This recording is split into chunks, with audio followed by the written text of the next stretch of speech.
Hey Taylor. Hey Taylor. Hey Taylor. Hey Taylor, how are you? Taylor. Taylor. Thank you. Taylor. Yes, Taylor. The Chiefs Fashion Gala 2025 was more than an event. It was a spectacle, a convergence of stardom, sportsmanship, and sartorial splendor. And at the very heart of it stood the couple everyone was whispering about, Kelce and Taylor Swift. People began gathering hours before the official start, curious onlookers peeking through the velvet ropes, hoping for a glimpse of celebrities as they arrived. Kansas City is no stranger to big names, but never had there been this kind of buzz, a feverish energy that seemed to pulse from the old stone walls themselves. When the doors finally swung open, laughter and conversation spilled into the night, and the crowd inside was a tapestry of local legends, national icons, childhood heroes, and rising stars. There were NFL greats, coaches, fashion influencers, and designers who'd sewn their dreams into every seam showcased tonight. But there was no mistaking the gravitational pull toward the duo who had become, in the eyes of many, the city's unofficial royalty. Kelce, already a giant on the field, towered above the crowd in a tailored white jacket that complemented his broad shoulders. The look softened by impeccably cut beige pants and a smile that seemed impossible to counterfeit. In his hands, a bouquet of roses, perhaps an old-fashioned gesture, but in this age of digital declarations, it felt refreshing and real. Then there was Taylor Swift, the global superstar with a knack for making the extraordinary look effortless. She wore a red dress that shimmered under the chandeliers, fiery, daring, yet impossibly elegant. Her hair cascaded in loose curls, her presence commanding but never brash. Where some might have wilted under the glare of hundreds of cameras, Taylor seemed to bloom, her laughter echoing across the hall every time someone called her name.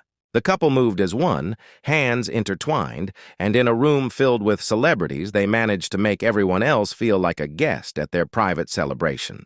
When the show began, the energy in the room shifted. The catwalk came alive as Chiefs players, usually armored in pads and helmets, stepped out in bespoke outfits crafted by local designers. The applause was thunderous, but none louder than from the front row, where Travis and Taylor sat, beaming with every strut, every spin, every playful pose. The bond between the couple was unmistakable. When Taylor's eyes found Travis's, the world seemed to fall away, leaving just the two of them, momentarily untouchable. Later, Travis took the stage for a brief address. His words weren't rehearsed, but they didn't need to be. He spoke with the ease of someone who knows he's among friends, thanking the community for its unwavering support and for embracing not just the team, but the spirit of creativity that events like this foster. When the topic of his outfit arose, he grinned. "I let Taylor choose for me. She's got the real eye for fashion. I just try to keep up." The crowd roared with approval, and Taylor squeezed his hand in response, her smile the kind that lingers in memory.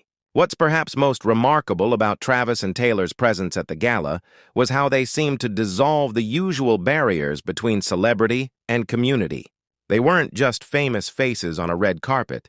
They were true participants in the evening's festivities, laughing at inside jokes with the coaching staff, high-fiving the children of players who sashayed down the runway in miniature Chiefs jerseys. When one little girl tripped on her skirt, Taylor was the first to leap to her feet, clapping and cheering until the young model's smile returned. It was genuine, unscripted, and utterly disarming.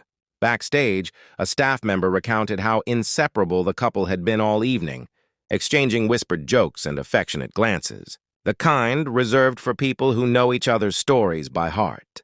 "They looked like they were at their own private party," she said, barely containing her excitement. Travis, usually the life of any gathering, seemed more grounded than ever, his gaze rarely straying from Taylor. For her part, Taylor appeared relaxed, basking in the warmth of Kansas City's hospitality and the pride of standing beside the man she loves. The event itself was a whirlwind of color and creativity, each designer outdoing the next with bold reinterpretations of Chiefs iconography, feathers, arrows, and flashes of crimson and gold. But the night belonged to the moments in between, the laughter that echoed from the VIP section, the spontaneous dance-offs beside the runway, The sight of Taylor whispering encouragement to a nervous rookie about to make his catwalk debut. There was a sense of unity in the room, an unspoken understanding that tonight was about more than football or fashion. It was about belonging, about celebrating a city that rallies behind its own, about the stories that bind us together. As the evening wore on, the energy only grew. When the final model took her bow, the crowd surged to its feet in a standing ovation. Travis and Taylor, their arms around each other, led the applause, their faces alight with joy.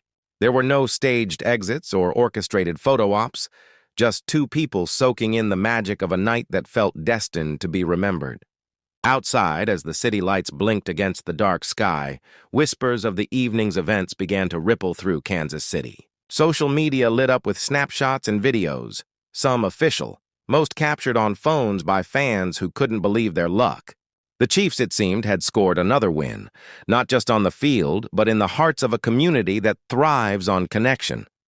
Travis Kelce and Taylor Swift had managed to do what few could, bridge the worlds of sports and entertainment, of local pride and global fame, transforming a fashion gala into a celebration of love, loyalty, and the power of showing up for one another. As the last guests drifted into the night, one thing was clear. The story of this evening, like all the best legends, would be told and retold for years to come. And at the center of it, forever entwined, would be the tight end and the superstar, Kansas City's golden couple, reminding everyone that sometimes the greatest show on earth happens not under stadium lights, but in the quiet moments when two worlds collide and become one.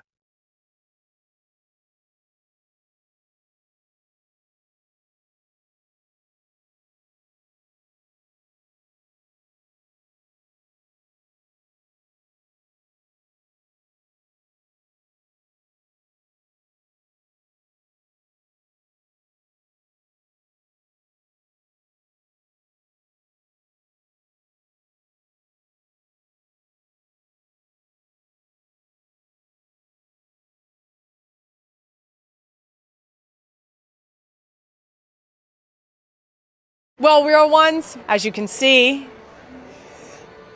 this is a very special episode, I'm not going to lie, because I'm taping from the most magical place on earth. That's right, Walt Disney World. This is crazy. We love it here.